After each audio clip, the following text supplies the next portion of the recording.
Tu paminėjai konfidencialumo ar ne susitarimą, gal tada ir apibūdink, kas tai yra, ar pasikalbėjimas Jonui su Antanu, kiek mes gauname algos vienoje organizacijoje yra konfidencialios informacijos atskleidimas, ar tai yra ir kiti dalykai? Pradėkime nuo to, kad darbo atlyginimas šiai dienai, kai rašai skelbimą, dedi skelbimą į kažkokį tai portalą, yra pareiga darbdaviui nurodyti darbo užmokestį.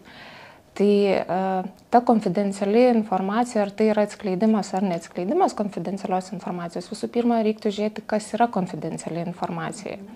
Ir ką jūs, kaip darbinatės, pas darbdavį pasirašinėjot ar nepasirašinėjot.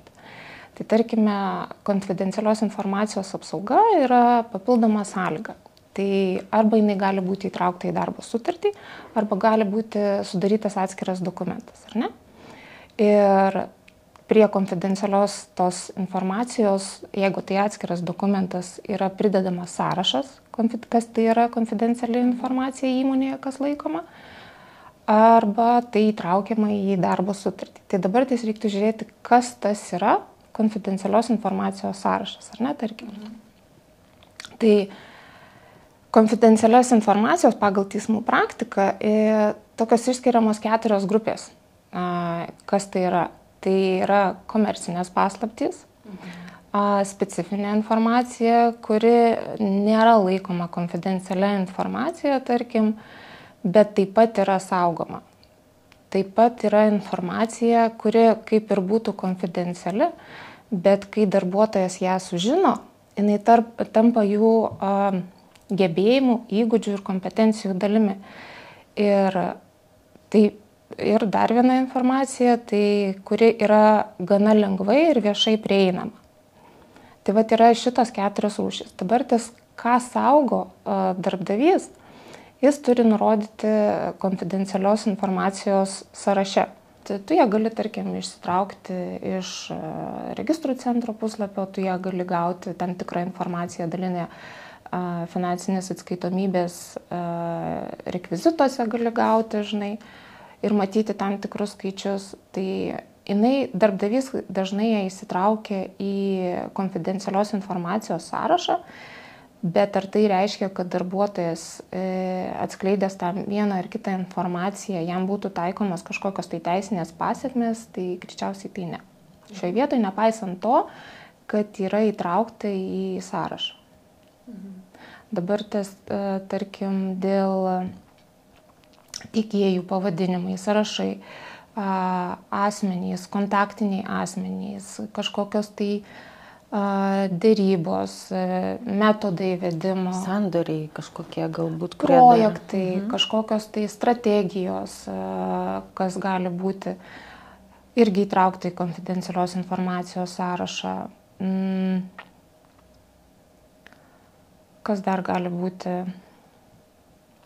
Gamybinės visokios, kažkokios tai formulės, laboratoriniai kažkokie tai studijos kažkokios, tai irgi tai gali būti konfidencialios informacijos sąraše.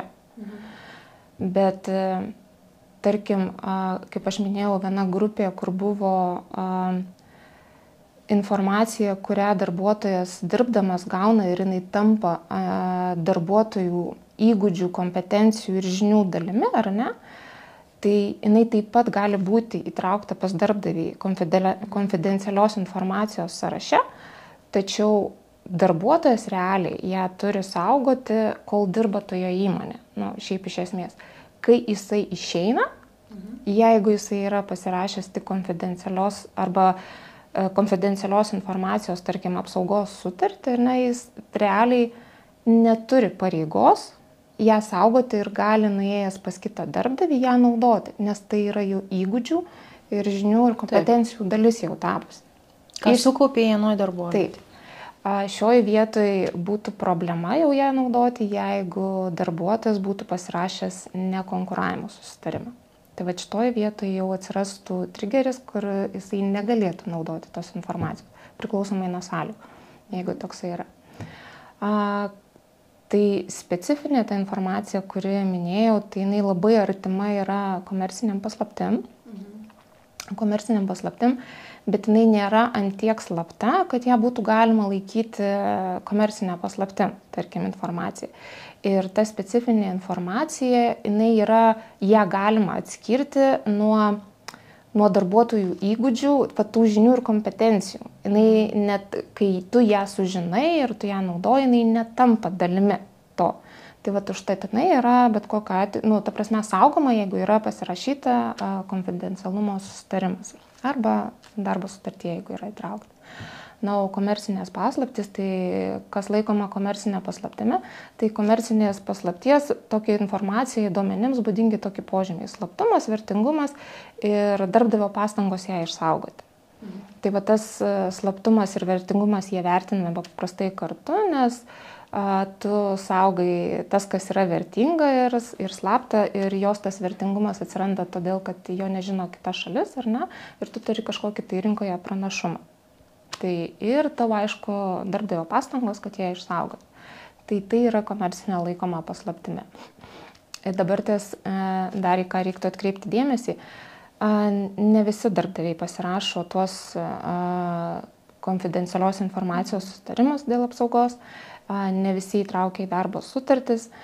Tai ką reikia ir atkreipti dėmesį ir žinoti darbuotojams, tai pagal įstatymą jie turi pareigą po darbo santykių pabaigos, ar ne, pas darbdavį saugoti metus konfidencialią informaciją. Bet ta konfidencialios informacijos tik viena rūšį, tai yra tik komercinės paslaptys.